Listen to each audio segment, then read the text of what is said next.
Setiap hari, miliaran kata terucap dan tertulis di ruang digital kita.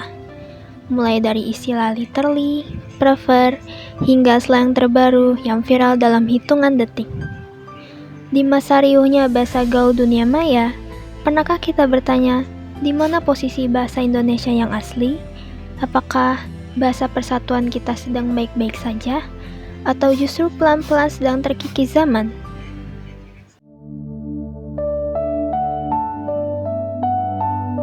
Untuk memahami masa depan, kita perlu lihat ke belakang. Tahun 1928, Indonesia adalah bangsa yang terfragmentasi oleh ratusan bahasa daerah. Ego kesukuan begitu tinggi, namun para pendiri bangsa mengambil langkah jenius dengan menyepakati bahasa Melayu Riau sebagai akarnya. Kenapa? Karena bahasa ini egaliter, tidak mengenal kasta tutur, dan fleksibel. Ikrar Sumpah Pemuda bukan sekedar janji, tapi adalah fondasi sosiologis yang menyatukan ratusan suku atas dasar kesetaraan. Dan sosiologis itu kemudian disahkan secara hukum pasca kemerdekaan melalui pasal Undang-Undang Dasar 1945 yang dipertegaskan oleh Undang-Undang Nomor 24 Tahun 2009. Negara memadatkan bahwa bahasa Indonesia adalah bahasa resmi yang wajib digunakan dalam pendidikan, hukum, administrasi, dan media massa.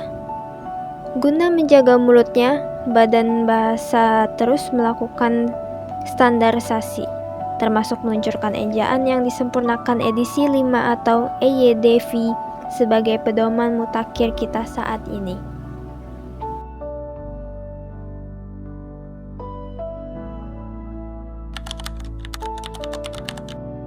Ya, kalau di medsos pakai istilah kayak gaul gitu lebih seru aja sih, kayak lebih santai dan gaul gitu. Kalau pakai bahasa baku malah kelihatan aneh atau sok serius. Tapi kalau buat tugas sekolah ya, aku tetap pakai bahasa baku kok. Sangat penting lah sebagai pemersatu, sebagai kebanggaan, sebagai negara yang besar. Jadi bahasa Indonesia itu sangat penting untuk pemersatu, juga kebanggaan ya buat nasionalis. Ya, jadi tambah racuh ya bahasa Indonesia ini ya. Jadi takutnya bahasa Indonesia yang baik dan benar tuh anak-anak muda sekarang jadi racuh, jadi lupa dia. Mana yang benar tata kosanya, takutnya lupa dia. Lintas generasi tadi, kita bisa melihat dualisme realitas yang berbeda. Generasi boomer melihat bahasa baku sebagai simbol nasionalisme mutlak, sementara generasi Gen Z melihat bahasa sebagai alat ekspresi identitas kelompok yang dinamis di ruang digital. Masalah utamanya bukan pada bahasa gaulnya, melainkan pergeseran loyalitas. Bahasa baku dikerap kurang bergengsi dibandingkan istilah asing, yang memicu penurunan kepatuhan terhadap EYDV di ruang publik.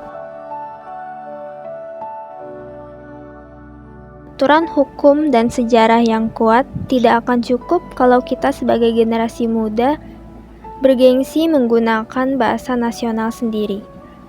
Solusi realitasnya sederhana, mulailah dari hal kecil.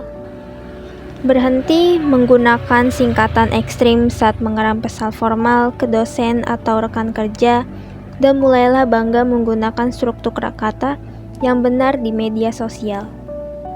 Ingat slogan kita bersama, utamakan bahasa Indonesia, lestarikan bahasa daerah, kuasai bahasa asing. Saya Syifa Kumaira, terima kasih.